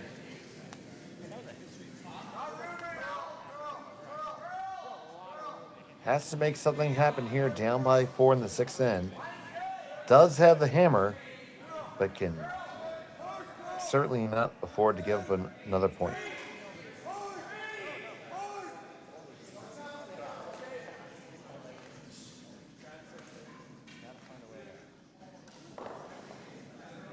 Trevor Johnson trying to drag this. This is not heavy at all. It's not even going to be third shot, fourth shot even. Well, that's not critical. It's a tough one to remove, and there is a nose hit triple on the Reds right now. So you got that in the spot where it's tough for Brad to get rid of it. So he's going to have to play more of an offensive style shot. So whether just it's a guard tap it up and change the angles? Yeah, probably not, because that could just as easily leave a quad. I'm thinking you're either throwing the guard or you're throwing another one in the rings. It looks like they're going in the rings. You don't really want to throw the guard because then they just come around it all. Mind you, that still probably eliminates the one that was just thrown.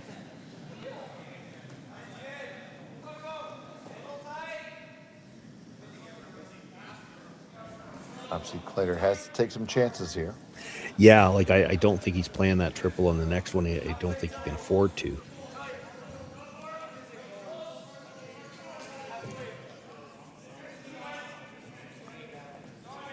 It's the kind of shot you have to hope it's still there for your last one to get a pile.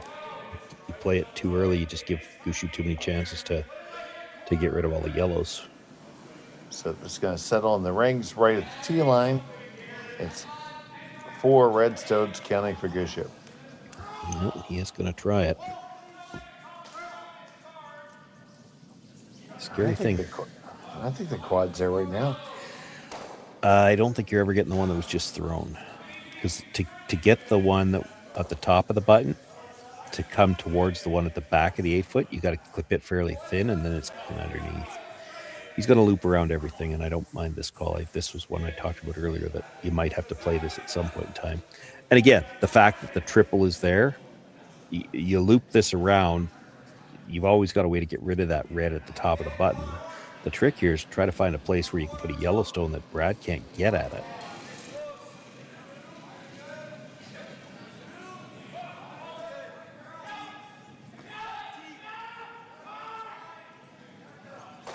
So trying to make this yellow ungettable.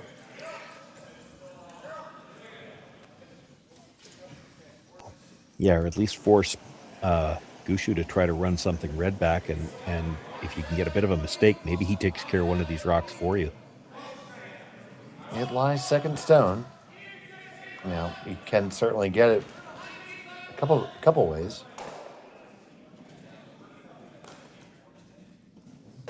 Yeah, but there's the potential for a mistake here. You know, you hit this thin, drive it by, you've eliminated one of your own stones for him.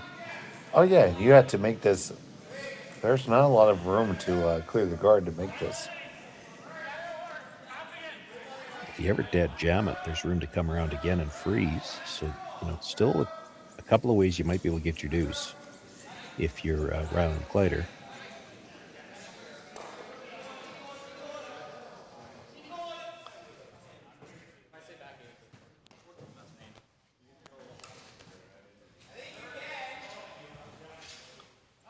So here's Gushue.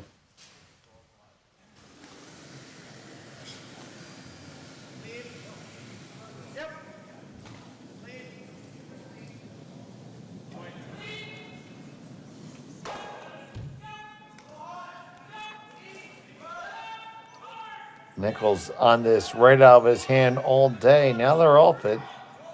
A little bit of carve, push it up and back and out. And they sit 1, 2, 3, 4, 5.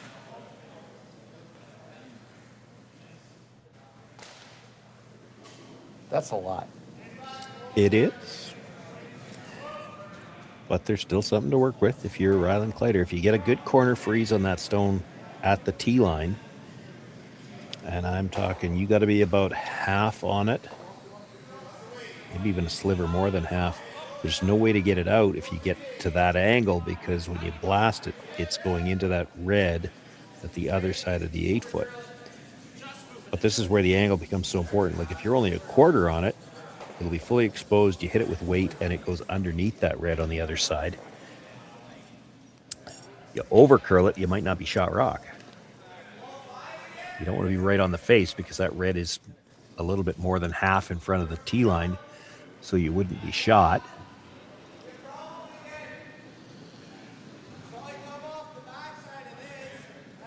Half to 3/4 dead frozen, and I don't think you get this one out.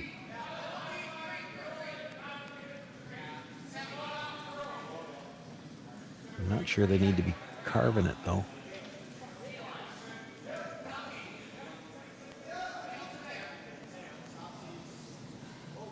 Yeah, they just needed the weight on that. They didn't really need the extra curl. You can ignore that stone if you really want to. You're already sitting 3. He doesn't really have anything off that. I mean, even if he tried to hit to run it up and could run the triple, you're still going to have 4th on the other side. So Brad's going to ignore it, throw the draw himself, and put a little bit more pressure on in this last shot.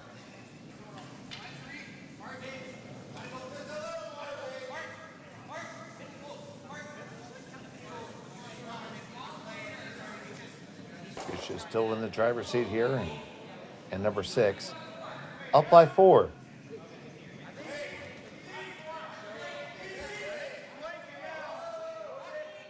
Sitting 3, going to make it 4.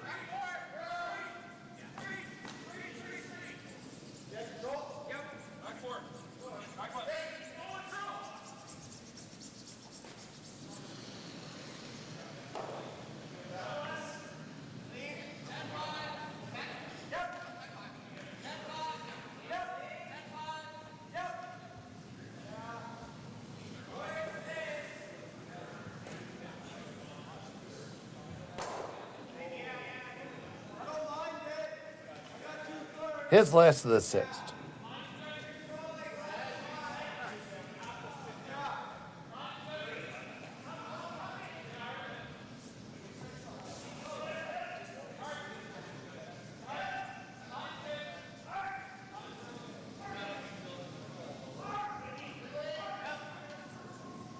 Boys are on this one hard. They got the weight. Do they have the line? I don't think they have the weight either. Yeah, well, yeah, Scotia lighting the weight. Is there a shot for 2, Shawnee? I don't think so. There's an out-turn draw for 1, but I don't know if 1 is enough. Kid, if you ever hit that dead nose really hard, does it come across? It might, but your shooter's no better than 3rd shot, maybe 4th.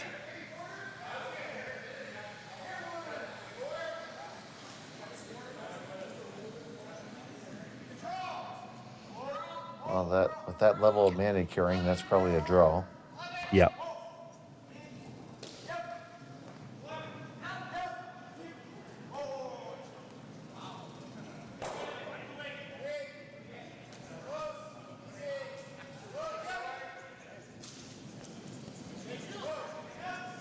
So, final stone of end number 6, facing 3.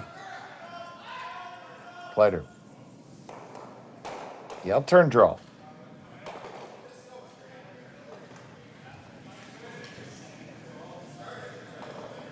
He's going to take it in himself. Can they get it there? Can they get there? Can they get past the guard? Oh, yes, and they do stick it for the single point. And they will trail by 3. Gushue will have the hammer in 7 when we come back from Martensville after this.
Aztec Safety is #1 for online safety training. Aztec Safety is the proud sponsor of the Aztec Safety Challenge, the #1 event on the World Curling Tour. And Aztec Safety has been a proud sponsor of Team Jacobs on our quest to represent Canada at the Olympic Games.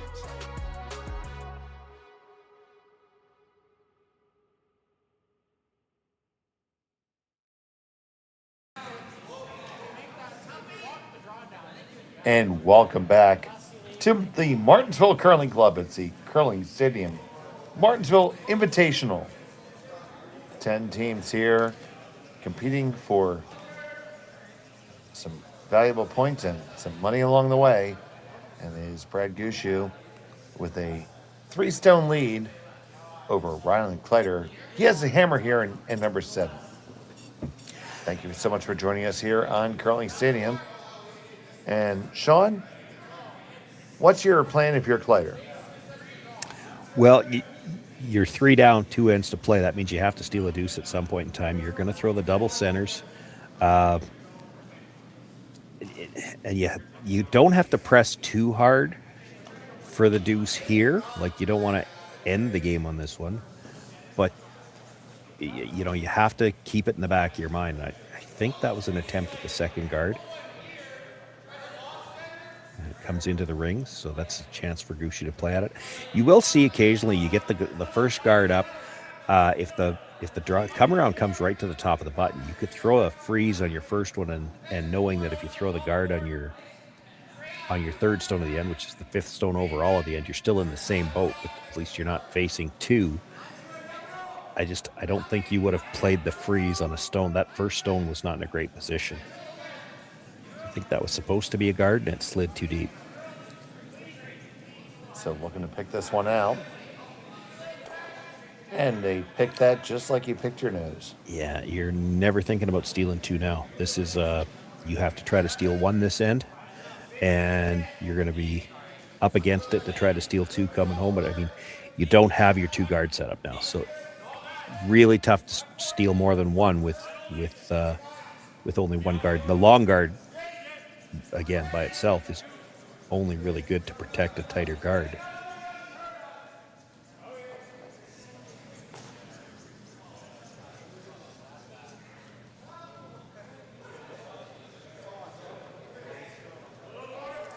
Got those lined up, but you maybe didn't get as much separation as you would have liked. I think they're going to take a run at the double peel here. Pretty sure they can just rip them out of here. Here comes Botcher. He kicks and fires. Big positive release here Even from if you Botcher. even if you just peel 1 here, now how do you throw a second guard? Because that one's halfway. Like, how do you separate them to try to throw a second one now? You might have to come around, and then it's peel the guard and guard for your life. And he just got the top one there. There was a contrail off the back of that one. I'm going to try to tap this one behind the button, knowing that the guard's going to get peeled, and then you might have something you could freeze to later on.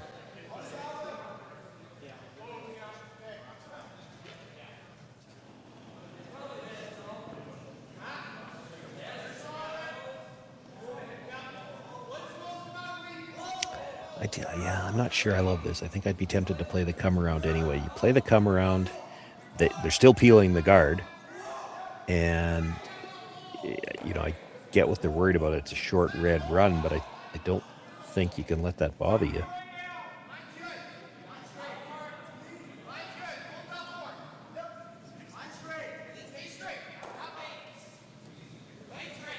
And they make the tap back. But obviously the peel is still very available. Yeah. Well, and I don't think they could hurt themselves trying to get the double either. There's no way you're jamming both of them. If you jam 1, doesn't really hurt you. Botcher with his second. Gets 1, gets 2 in. There they go.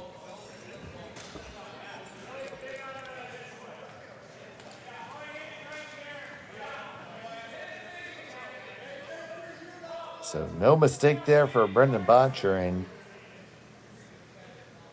Team Kleiter in the world of hurt here.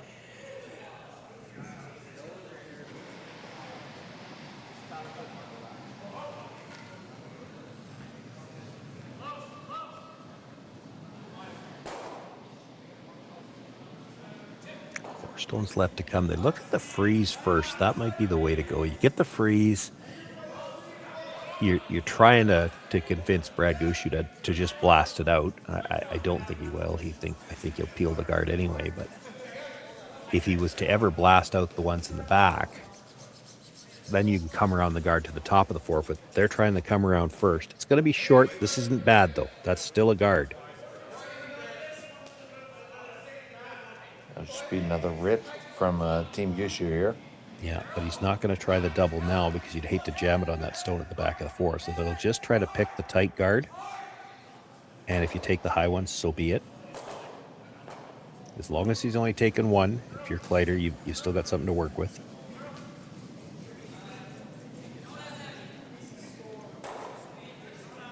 And they do pick it out. I still like the freeze on this one. That's what he's playing. You play the freeze, you're hoping you could convince him to blast the one out of the back. If you blast the one out of the back, you still got the guard. Now you can come around to the top of the button and you're shot rock. And if you get a mistake trying to blast the freeze, you might have a chance to sit 2 later on.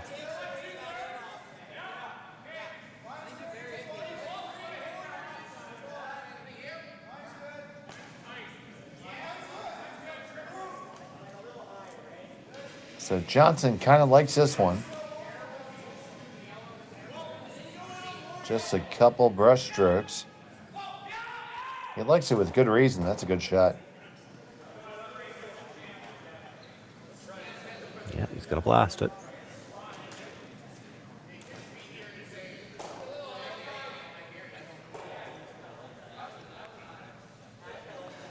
So here comes Nichols.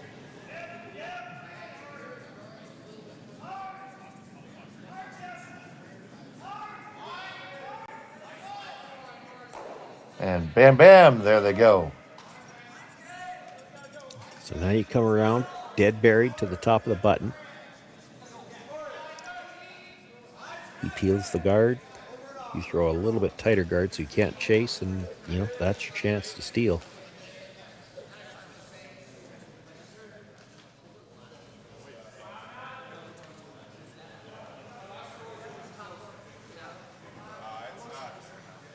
Kleiter lining up the shot. Not taking a tremendous amount of ice. No, I see that.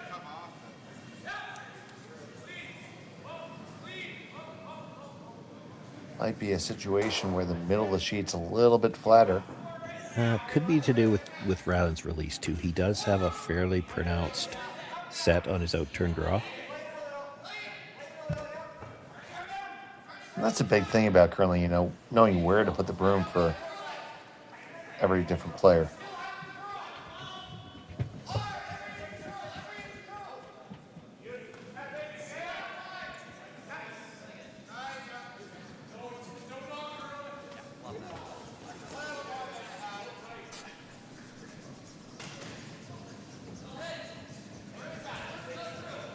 This one has to get there. The line's great. You need all the weight, though, guys. That's okay if he just peels the top one. I don't know that he'll peel it. Come around again, then, yeah, right? Yeah, he'll play the draw. That I don't think he ever would have played the straight peel anyway. He would have tried to run it back. But you're going to be forced here. If you're Brad, you may as well play the draw on the first one. And that draw is Brad's happy place. If there's ever a guy who likes to throw a draw, this is him.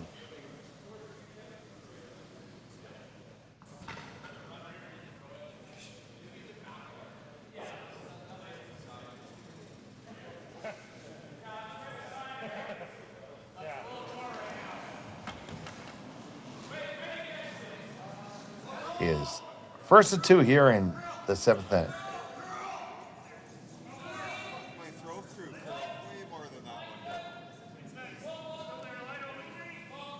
Nichols on the inside, Walker on the outside.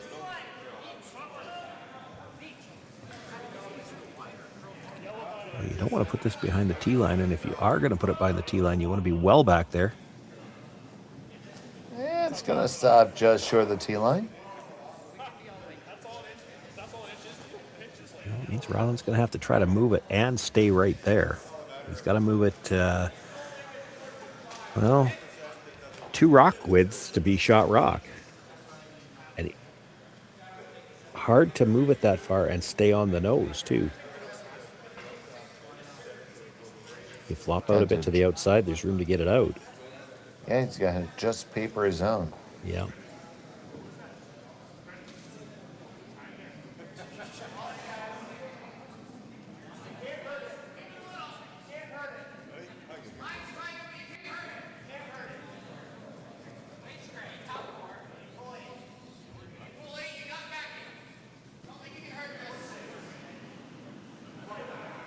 So the last from Kleiter.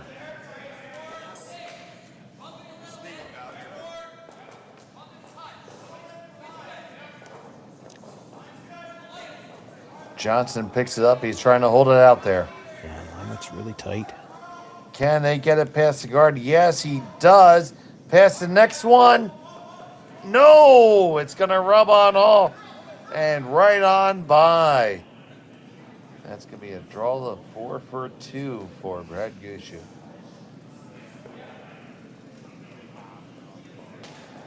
Does he get 2 if he's to his own? That's what they're trying to look at. It's hard to tell. I'm pretty sure you do. I'm sure we can get a tight house shot and know that for sure in a second. And just like that. Yeah, I think you come down to yours, you're fine. Yeah, I'm not sure they think so because they've taken enough ice. I think they're trying to come to the yellow one. You certainly have to make a choice. It can't be an either or, because if you try playing an either or and you just touch the red and spill over, you might only get one. But it did look like they took more ice, so I think they're coming to the yellow. They looked at both.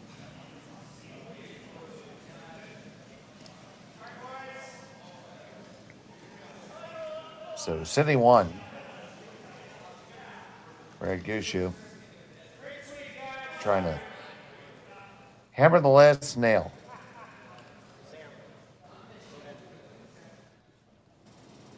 Final stone of the 7th end.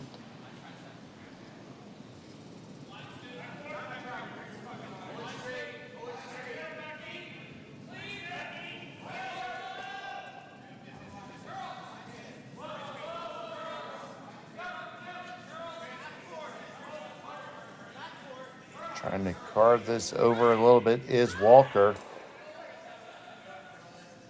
He's going to make contact with the yellow, push it back just enough, and I do believe that's a score 2 for Brad Gushue, and that will be good enough for the win.